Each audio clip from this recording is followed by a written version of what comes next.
అడ్డు తగిలింది అని సంస్థకి నష్టం చేయకండి. రూల్ని అతిక్రమించి కూడా సంస్థకి మీరు ప్రయోజనం చెయ్యగలిగితే, రూల్ని అతిక్రమించి మీరు ఆ పని చేసి సంస్థకి లాభం చేసి ఇందువల్ల అతిక్రమించానని కాగితం మీద రాసి పంపండి, మీరు చేసిన పనిని ధృవీకరించడానికి నేనున్నానన్నారు ఆయన. ఆయన అధికారి అంటే అది. Managers are born, managers are not made. అందుకని కదా ప్రొఫెసర్ లావెటర్ అంటాడు. కాబట్టి మహానుభావుడు ఎప్పుడెప్పుడు ఎక్కడెక్కడ ఎలా వ్యవహారం చక్కపెట్టాలో చాలా తమాషాగా చక్కపెడతాడు. కొడుకు రిజర్వేషన్ చేయించుకోరా, రిజర్వేషన్ చేయించుకోరా, రిజర్వేషన్ చేయించుకురారా, రిజర్వేషన్ లేకుండా రాకురా అని తండ్రి తల కొట్టుకున్నాడు అనుకోండి, కొడుకు వినకుండా అలాగే నాన్నగారండి తత్కాల్లో చేయించుకుంటాను నాన్నగారండి అంటే, పోన్లేదండి ప్రారంభం. ఏరా తత్కాలు చేయించుకున్నావా, నాన్నగారండి నిద్ర పట్టిందండి 8:15కి లేచిపెట్టాను, అయిపోయిందండి తత్కాలు, ఇట్టే అయిపోతుందండి, రైల్వే వాళ్ళ తప్పు అన్నట్టు చెప్తాడు. నాన్నగారండి అయినా రాత్రి 11 గంటల బస్సుకి దొరికింది, వచ్చేస్తాను కాకినాడ అందులోనండి అంటాడు. అప్పుడు తండ్రి ఏమనకూడదు, అలాగే రా. ఒక్కసారి రాత్రి 11 గంటల బస్సు ఎక్కి మర్నాడు 3ంటికి కాకినాడ వచ్చాడు అనుకోండి, దాని కష్టం ఏమిటో జీవితంలో ఒక్కసారి తెలుసుకుంటే తండ్రి రిజర్వేషన్ చేయించుకోమని చెప్పక్కర్లేదు. నాన్నగారు అయిపోయిందంటే రిజర్వేషన్ తత్కాలన్న మాట ఎత్తాడు, ముందే చేయించుకుంటాడు. అనుభవంలోకి వస్తే జీవితం ఒకలా ఉంటుంది. అందుకే ఎంత నేర్చుకున్నా అనుభవం వేరు. మహానుభావుడు శ్రీ మహావిష్ణువు చాలా చమత్కారంగా ఉంటుంది ఆయన పరిపాలనా విధానం. అందుకే ఆయన అన్నారు, ఏమంత గట్టిగా అరుచుకుంటున్నారు, సమర్థులు అలా అరుస్తారా, చేసి చూపిస్తారు. కానీ ఇప్పుడు ఏదో చెయ్యాలి కదా, అంత గొప్పవాణ్ణి అన్నవాడెవరు, శేషుడు. నేనింత గొప్పవాణ్ణి అని వాయువేమనలేదు, సరికదా. శేషుడు నేరం చెప్పాడు ఆయన్ని చూడగానే, ఎక్కువ మాట్లాడుతున్నాడండి, మీ భక్తుల్లో కొడుకు లాంటి వాడిని నాకన్నా గొప్పవాడు లేడన్నాను, నిజం కాదు. ఆయన నవ్వన్నారు, కావచ్చు, కానీ శేషుడా నీ గొప్పతనం ఏమిటో నిరూపించి చూపించాలయా. ఇవాళ వాయువు అన్నాడు, లేపి ఇంకోడు అంటాడు, ఎవ్వరూ అనకుండా ఉండాలంటే అలా నిరూపించుకో, దానికి తగిన పని చెయ్యి. 33 కోట్ల మంది దేవతలు ఇంద్రుడితో కలిసి చూస్తారు, ఇంకా తర్వాత నిన్నెవరేమనరు. ఏం చేస్తావో తెలుసా, క్రీడాద్రి ఉంది మేరుపర్వతం యొక్క కుమారుడు, వెళ్ళి బాగా చుట్టుకుని పడుకో. ఎవరూ నీ దగ్గరికి రాకపోయినా విషం చిమ్ముతూ పడుకుంటే అసలే మేరుపర్వతం యొక్క పుత్రుడు ఆనందాద్రి, క్రీడాద్రి. అది దాన్ని ఎవరు కదపగలరు. దాన్ని కదిపాడనుకో ఎవరైనా, నిజంగా అంత కదిపితే బుద్ధిగా ఉండు. కదపలేకపోయాడనుకో నీ అంత గొప్పవాడు లేడని లోకానికి తెలుస్తుంది. చేష్టితముల చేత నిరూపించుకోవాలి మనిషి గొప్పతనాన్ని. మాటలు ఎందుకయా అంటే, క్రీడాద్రిని చుట్టుకుని పడుకోమంటున్నారు అన్న విషయం సుస్పష్టం అయిపోయిందిగా. వెంటనే శేషుడు వెళ్ళి ఆ ఆనందాద్రిని చుట్టుకుని పడుకున్నాడు, విషం చిమ్ముతున్నాడు. వాయుదేవుడు వచ్చాడు. ఇప్పుడు వాయుదేవుడు కూడా తన బలం ఏమిటో చూపించాలిగా. ఆయన చూసి శేషుడు కౌగిలించుకున్నటువంటి ఈ క్రీడాద్రిని కదపడానికి నేను నా శక్తిని ప్రయోగించాలా అని కనిష్టాంగుళి సంస్పర్శ పర్వతో భోగి సంయుత సహస్రమర్ధ లక్షంచ దక్షిణాయవు. ఆయన చిటికిన వేలి గోటితో ఆ పర్వతాన్ని ఇలా అన్నాడు. ఆ వేలి గోరు ఇలా తగలడం ఏమిటి, 1500 లక్షల యోజనముల దూరం ఎగిరి అది దక్షిణ దిక్కుగా వెళ్ళిపోతోంది, భారతదేశాన్ని దాటిపోతుంది. అంత వేగంతో వెళ్ళిపోతుంటే అప్పుడు మేరుపర్వతం వచ్చి వాయువుని ప్రార్థించింది. శేషుడికి దిక్కు తోచట్లేదు ఆ వేగానికి, చుట్టలు విడిపోతున్నాయి, పర్వతం వెళ్ళిపోతోంది. మీ ఇద్దరి పంతం బాగానే ఉంది కానీ మధ్యలో మా అబ్బాయి ఎగిరిపోతున్నాడయ్యా, మా అబ్బాయిని దింపమంది. అంటే అప్పుడు వాయువు సువర్ణముఖరి అంటారు ఆ నదిని, సువర్ణముఖి అని ఇవాళ పేరు వచ్చిందనుకోండి. ఆ సువర్ణముఖరి నది ఉత్తర ప్రాంతమునందు ఆ పర్వతాన్ని కిందకి దింపారు. ఇప్పుడు ఆ పర్వతం ఈ పర్వతంతో కలిసి దానికి ద్వాపర యుగంలో శేషాద్రి అని పేరు వచ్చింది.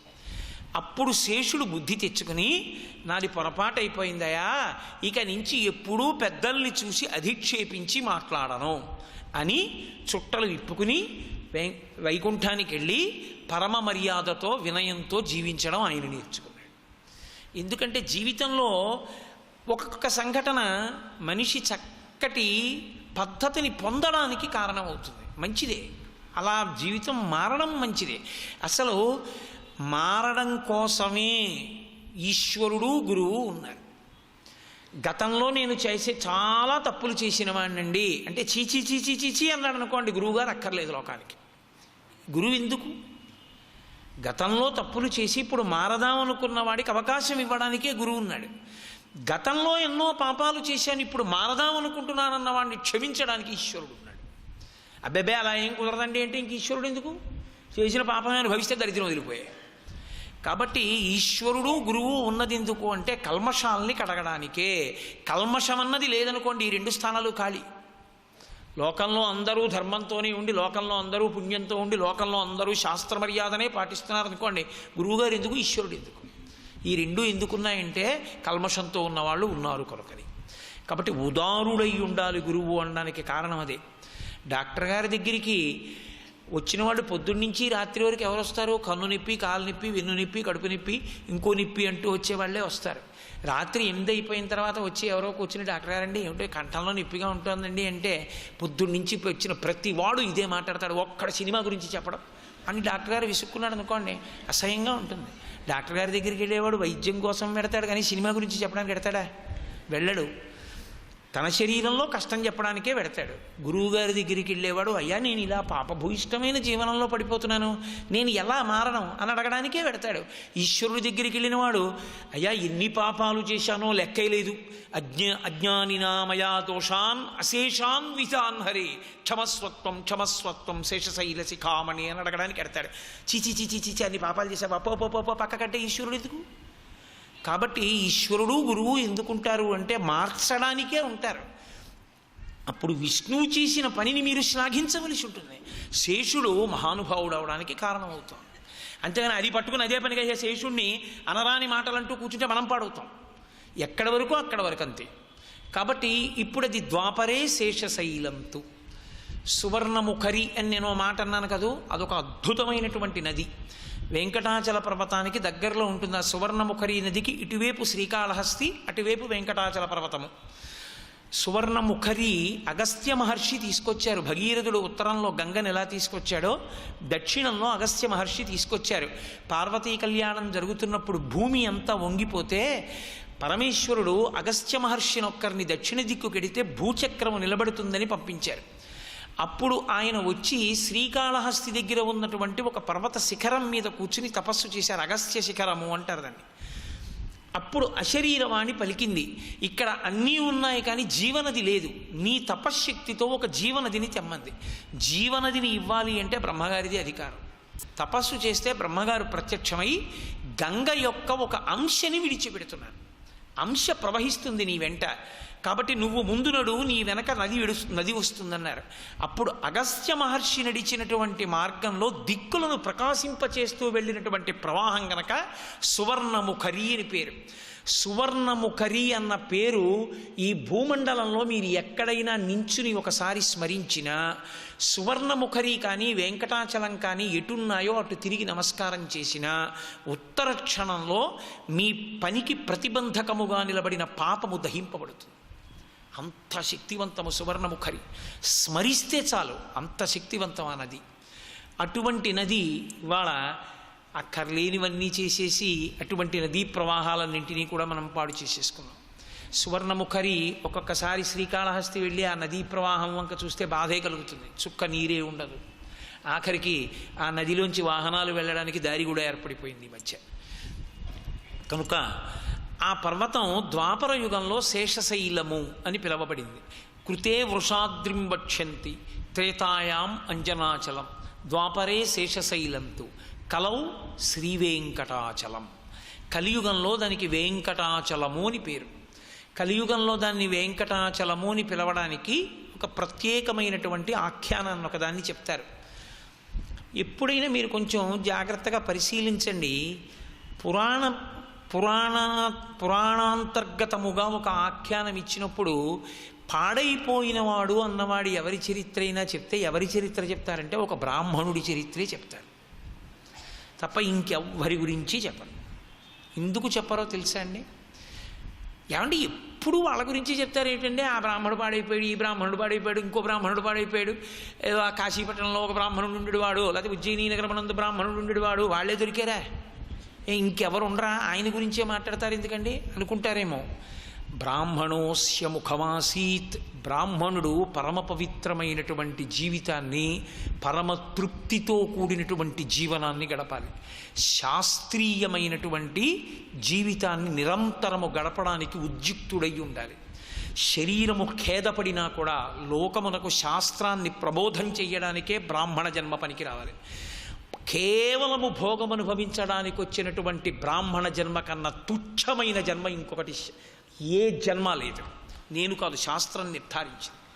కేవలము భోగం తప్ప, అసలు శాస్త్ర స్పర్శ లేకుండా, ఈశ్వర సేవ లేకుండా, ఒక గ్రంథ పఠనం లేకుండా, ఒక్కనాడు సంధ్యావందనం లేకుండా అటువంటి జీవనం గడుపుతాడే వాడు అత్యంత నీచమైనటువంటి వ్యక్తిగా పరిగణింపబడతాడు శాస్త్రంలో. అందుకే ఎప్పుడిప్పుడు పతనము జరిగినా ఆయన వలననే మిగిలిన వాళ్ళు పాడైపోతారు. ఎందుకంటే శాస్త్రం చెప్పవలసిన వాడు వాణ్ణి అనుసరిస్తుంది సమాజం. వాడు విశ్వాసముతో నిలబడితే అందరూ అనుగమిస్తారు. అసలు విశ్వాసముతో ఆయనే నిలబడకపోతే ఆయనకే లేదు మనకెందుకురా అంటారు, సమాజం పాడైపోతుంది. అందుకే పతనం చెప్తే బ్రాహ్మణ పతనమే చెప్తారు. ఇక్కడ కూడా ఈ ఆఖ్యానంలో కూడా పతనమైన ఒక బ్రాహ్మణ చరిత్రే చెప్తారు. పురాపురంధరో నామ సోమయాజీ దృఢవ్రత. పూర్వం శ్రీకాళహస్తి నగరంలో పురంధరుడు అనబడేటటువంటి సోమయాజీ ఉండేవాడు. సోమయాజీ అంటే యజ్ఞము చేసి అవబృధ స్నానము చేస్తారు.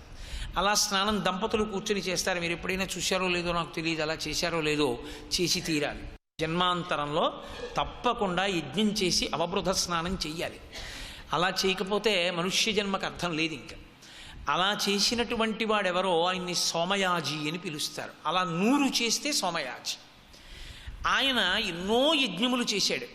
ఆయన దృఢవ్రత, ఆయన దృఢమైన వ్రతము కలిగిన వాడు. దృఢమైన వ్రతము అంటే ఏది తన జన్మ గట్టెక్కడానికి ప్రధానమైనదిగా పరిగణింపబడుతుందో అది తాను పొందలేకపోయినా ఈశ్వరుని యందు భక్తి కోల్పోనివాడు అని గుర్తు. దృఢవ్రతుడు అంటే ఏసీ ఉందా లేదా, కారు ఉందా లేదా, ఇవన్నీ శాస్త్రం పరిగణించదు. అది మీ పుణ్యక్షయమైంది అని గుర్తు. నాకో ఏసీ ఉందనుకోండి, ఉంటే నా గత జన్మలలో పుణ్యం క్షయమైపోతోందని గుర్తు. ఓ ఏసీ ఉంది కాబట్టి, ఓ భోగం అనుభవిస్తున్నాను కాబట్టి. నాకు ఓ 50 పంచెలు ఉన్నాయనుకోండి, కట్టుకున్నా కట్టుకోకపోయినా నా పుణ్యం క్షయం అయిపోయిందని గుర్తు. ఎందుకంటే బీరువా తీస్తే ఓ 50 పంచులు చూసి మురిసిపోతూ ఉంటాను కాబట్టి. సన్మాన పత్రాలు చదువుకుంటే ఇంకంతకన్నా దారుణం ఇంకోటి లేదు. సన్మాన పత్రాన్ని సంధ్యావందనంలో పరిత్యజించేసి గూట్లో పెట్టేయాలి అటక మీద. అది చదువుకుంటే పాడైపోవడానికి అంతకన్నా యోగ్యమైన మార్గం లోకంలో ఇంకోటి లేదు. అందుకే శాస్త్రాన్ని పట్టుకుని బతుకుతున్న బ్రాహ్మణుణ్ణి పాడు చేసేయాలంటే ఏం చెయ్యాలని అడిగారు. ఆయనకు సన్మాన పత్రం ఇచ్చి సత్కారం చేయండి అన్నారు. చాలు, కోతి కొబ్బరికాయ దొరికినట్టు ఆ సన్మాన పత్రం పట్టుకుని ఆ బిరుదులు పట్టుకుని తిరుగుతుంటాడు. ఒకవేళ ఆయన పట్టుకోకపోయినా ఆయన వెనకాతల బోర్డు పెట్టి ఆ బిరుదులు రాస్తే ఆయనకి సంబంధం లేదు. కాబట్టి ఏ కారణం చేత చెప్తున్నానంటే దృఢవ్రత. మీకు ఏమున్నాయి అన్న దాని గురించి శాస్త్రానికి పట్టింపు ఉండదు, కానీ కొన్ని ఉండాలి అని శాస్త్రం చెప్తుంది. అన్నిటికన్నా ప్రధానమైంది ఏది అంటే ఊర్ధ్వలోక ప్రవేశాన్ని ఇవ్వరు. 2 పితృదేవతల్ని కూడా కిందకి దింపేస్తారు 2 కారణాలకి. ఒకటి, కొడుకుకి పెళ్ళి అవ్వకపోతే పెళ్ళి కాని కొడుకు ఉండిపోయినటువంటి తండ్రి ఎవరుంటాడో ఆ తండ్రి తాత వీళ్ళందరికీ కూడా ఊర్ధ్వలోకం ఇవ్వరు సరికదా, తిప్పి కట్టేస్తారు చెట్లకి. తిప్పి కట్టి ఎలుకలు గడ్డి కొరుకుతాయి. మహాభారతంలో చూపిస్తారు ఆ ప్రకరణం, మీరు వినే ఉంటారు. ఆదిపర్వం వచ్చింది టీవీలో. అది వాడి శరీరం పడిపోయింది అనుకోండి, ఇంకా కొడుకుది పడిపోగానే వాళ్ళు అధోముఖంగా కింద పడిపోతారు. అప్పటి వరకు తిప్పి కట్టేస్తారు. పెళ్ళి కూడా చేసుకొని అయోగ్యుడైన కొడుకుని కన్నావు, అందుకే తిప్పి కట్టామని చెప్తారు. కొడుకుకి సంతానమే కలగలేదనుకోండి, అసలు కొడుకు పుట్టాలి, అథవా కూతురు ఉండాలి. ఎందుకంటే దౌహిత్రుడు వస్తాడు కాబట్టి. సంతానం కలగలేదనుకోండి, ఇంకా అంతకన్నా పాపం ఇంకోటి లేదు. నేను శాస్త్రం చెప్తున్నాను అంతే, నేను ఎవరి గురించి మాట్లాడటం లేదు అని మీరు బాగా దృష్టిలో పెట్టుకోవాలి. ఎందుకో తెలుసా, ఇక్కడ కూర్చుని ఈ కోణంలోకి ఎవరైనా వస్తారేమో అని నేను విడిచిపెట్టి మాట్లాడడం నాకు కుదరదు. శాస్త్రం చెప్పేటప్పుడు శాస్త్రాన్ని చెప్పగలను, కానీ శాస్త్రం చెప్పేటప్పుడు మొహమాటాలకు పోయి నేనేం మాట్లాడగలను? నేను శాస్త్రం మాట్లాడుతున్నాను తప్ప ఎవరి మనసుని కష్టపెట్టడం కూడా నా యొక్క లక్ష్యము కానే కాదు. ఒకవేళ నా మాట చేత ఎవరి మనసైనా కష్టపడితే ఉత్తర క్షణం నేను క్షమార్పణ అడుగుతున్నాను. నేను శాస్త్రం ఒక్కటే మాట్లాడుతున్నాను అంతే. కాబట్టి బిడ్డలు లేకపోతే ఊర్ధ్వలోకములకు రానివ్వరు. మృకండు మహర్షి అంతటి వాడిని రానివ్వలేదు. అపత్యం బడ్గా అన్నారు శివమహాపురాణంలో. నీకు సంతానం లేదయా, నువ్వు రావడానికి వీలు లేదని తలుపేసేశారు. అసలు నిక్కచ్చిగా మాట్లాడితే అన్నం తినరు. ఆ ఇంట్లోకి వెళ్ళి ఆ ఇంట్లో భోజనాన్ని పరిశీచనం చెయ్యరు. ఎందుకంటే పెద్ద దోషం ఉంది ఇంట్లో అని గుర్తు. అపత్య దోషం నడిచింది అని నేను కనీసంలో దత్తత, అందుకని తండ్రిని పెంచుకోవడానికి. అందుకే మళ్ళీ 8 రకాల సంతానాన్ని శాస్త్రం సూచిస్తుంది. కనుక కొడుకు పుట్టాలి అథవా కూతురు పుట్టాలి. ఈ ఇద్దరూ పుట్టాలి అంటే కామము ధర్మంతో ముడియ్యాలి. ధర్మంతో కామం ముడివేసి ధర్మపత్నిని స్వీకరించాలి. అగ్నిసాక్షిగా స్వీకరించి ఆమె వలన సంతానమును కనాలి. ఇది ఈశ్వరానుగ్రహం చేత కలుగుతుంది అని. ఒకడికి సంతానము లేదు అంటే ఖచ్చితంగా ఇప్పుడు గత జన్మలలో పాపమే ప్రతిబంధకంగా వచ్చి నిలబడిందని గుర్తు. ఇప్పుడు ఇది తొలగాలి. సంతానము కలగకపోవడానికి 2 కారణాలు. ఒకటి దేవతానుగ్రహం లేకపోవడం, 2 పితృదేవతలు కోపాన్ని చెందడం. వాళ్ళు బాధ చెందడానికి ఏ కారణం ఇంట్లో ఉందో ఆ కారణం చేతకి సంతానాన్ని ఇవ్వరు. సంతానాన్ని ఇచ్చే ముందు పితృదేవతల్ని సంప్రదించాలి అని మీరు రామాయణంలో వింటారు. రామాయణంలో గౌతమ మహర్షి ఆఖ్యానంలో కనపడుతుంది, వ్యాఖ్యానంలో. కాబట్టి అలా సంతానం లేకుండా ఉండిపోతే అతనికి పితృరుణం తీరదు. అందుకే కొడుకు పుట్టగానే సచేల స్నానం చేస్తాడు తండ్రి. బట్టలతోటే వెళ్ళి నీటిలో దూకుతారు. దూకితే అంటే రాళ్ళు ఉన్నాయేమో చూసుకుని దూకాలి. దూకితే ఆ నీరు పైకి లేస్తుంది. అయితే పితృదేవతలు పైనుంచి చూసి నువ్వు సింహాసనాన్ని ఆరాధించడానికి కొడుకుని కన్నావు కాబట్టి నిన్ను విడుదల చేస్తున్నాను పితృరుణం నుంచి అంటారు. అలా పితృరుణాన్ని తీర్చుకోవాలి. అందుకోసమే పరదేవత కామాన్ని ఇచ్చింది. కామము లేకపోతే వాడు పితృరుణం నుండి విముక్తుడు కాడు. అందుకు కామాన్ని ఇచ్చింది తప్ప ఆ కామాన్ని పట్టుకుని భ్రష్టుడైపోతే మళ్ళీ అమ్మవారికే చెప్పాలమ్మ పాడైపోతున్నాను ఏం చేయమంటావని. అమ్మవారే మళ్ళీ శరణాగతి చేస్తే రక్షిస్తుంది. అది ఈశ్వర కామంగా మారుస్తుంది. కాబట్టి ఇప్పుడు పురంధరుడికి సంతానం లేదు. ఇది ఆయన బాధ. సంతానం లేకపోతే ఇప్పుడు దైవానుగ్రహం కలిసి వస్తే తన పాపం పోవాలిగా, పోయి కొడుకు పుట్టాలిగా, పుట్టలేదుగా, వృద్ధుడైపోయాడు. అయినా ఈశ్వరుని యందు తనకున్నటువంటి నమ్మకాన్ని పోగొట్టుకోలేదు. ఈశ్వరుడు తలుచుకుంటే కొడుకు లేకపోయినా ఉద్ధరిస్తాడు నన్ను. కాబట్టి నేను ఈశ్వరుడి పాదములు విడిచిపెట్టను. ఇది దృఢవ్రత అన్న మాటకు అర్థం. కాబట్టి పురంధరో నామ సోమయాధి దృఢవ్రత చూశాడు పరమేశ్వరుడు. మీరు చూడండి, కూతురు నాన్నగారండి హెల్మెట్ మర్చిపోయారు అని పట్టుకొచ్చి ఇచ్చింది అనుకోండి, చాలా మంచిదమ్మా అని తీసుకుని తల మీద పెట్టుకుని వెళ్ళిపోతారు తండ్రి. తండ్రి ఆఫీస్కి వెడుతుంటే పెన్ను కనపడలేదు, ఎప్పుడు పెన్ను తీసుకొచ్చి ఇక్కడ పెట్టుకుంటాను తీసేస్తావు, నువ్వే తీసేసి ఉంటావు నా పెన్ను అని కూతుర్ని 2 లెంపకాయలు కొట్టాడు. 2 లెంపకాయలు కొట్టి పరుసు తీసుకుని లోపల పెట్టుకుని నిన్న పుస్తకంలో చదువుతూ పెన్ను పెట్టానని గుర్తొచ్చి గబుక్కుని ఇలా తీసి ఆ పెన్ను జేబులో పెట్టుకుని అయ్యో పాపం పిల్లని తిట్టేశానే ఏడుస్తూ కూర్చుంది అని పెన్ను దొరికిందని ఇంతోటి పెద్దరికం అడ్డొచ్చి చెప్పక వెళ్ళిపోయాడు. ఇప్పుడు పిల్ల ఏడుస్తున్నది వెక్కుతూ పరిగెత్తుకొచ్చి నాన్నగారండి హెల్మెట్ మర్చిపోయారని హెల్మెట్ పట్టుకొచ్చి ఇచ్చింది అనుకోండి, తండ్రి కుపితుడైపోతాడు. పెన్ను కనపడలేదని కొట్టాను పిల్లని, పెన్ను నా దగ్గరే ఉంది, పుస్తకంలో పెట్టి వదిలేశాను, అయినా నా హెల్మెట్ మర్చిపోయానని పిచ్చి తల్లి పరిగెత్తుకుంటూ హెల్మెట్ పట్టుకొచ్చిందని ఇప్పుడు నిన్న పెట్టుకున్నట్టు తలకి పెట్టుకుని వెళ్ళిపోడు. దాన్ని మోటార్ సైకిల్ మీద పెట్టి పిల్లని ఎత్తుకుని ముద్దు పెట్టుకుని నాన్న నీకు సాయంకాలం కాజాలు తెస్తానే బాగా చదువుకో అమ్మా, నువ్వు తీలేదులే పెన్ను దొరికిందిలే అని ఎంతో సిగ్గుపడిపోయి బాధపడుతూ హెల్మెట్ పెట్టుకుని వెళ్ళిపోతాడు. నిన్న హెల్మెట్ పెట్టుకోవడానికి ఇవాళ హెల్మెట్ పెట్టుకోవడానికి ఎంత తేడా ఉంది. తను శిక్షించినటువంటి పిల్ల తన కోసమే పరిగెత్తుకొస్తే ప్రేమతో ఒక తండ్రే తట్టుకోలేకపోతే లోకములను కన్న తండ్రి ఆయన ఎలా తట్టుకుంటాడండి? ఆయన బాధపడిపోడు, అయ్యో వీడిని నేను ఎలాగరా వదలడం, కాబట్టి పాపక్షయం చేస్తాడు. అది భక్తి. కానీ అదంత తేలిక కాదు. అంత పండాలంటే భక్తి ఎంతో అధ్యవసాయం ఉండాలి బుద్ధిలో. కాబట్టి అలా సోమయాజీ దృఢవ్రత, సంతానం కలగకపోయినా ఈశ్వరుడి పాదాలు పట్టుకున్నాడు. దీని వలన దైవేన పూర్వపుణ్యేన వృద్ధస్యాస్య సుతోభవత్. దైవము వలన పూర్వపుణ్యము వలన. మరి పూర్వం ఎందుకు పనికిరాలా ఈ పుణ్యం అంటే, ఈశ్వరుడు అనుగ్రహించాలంటే ఏం చేస్తాడంటే ఏదో కారణం వెతుకుతాడు. అబ్బే ఇదిగోనండి ఈ పని ఒకటి చేశాడు, అందులో ఇవ్వాలండి తప్పదు అని ఓ కారణం ఒకటి వెతికి ఆ కారణం చూపిస్తాడు.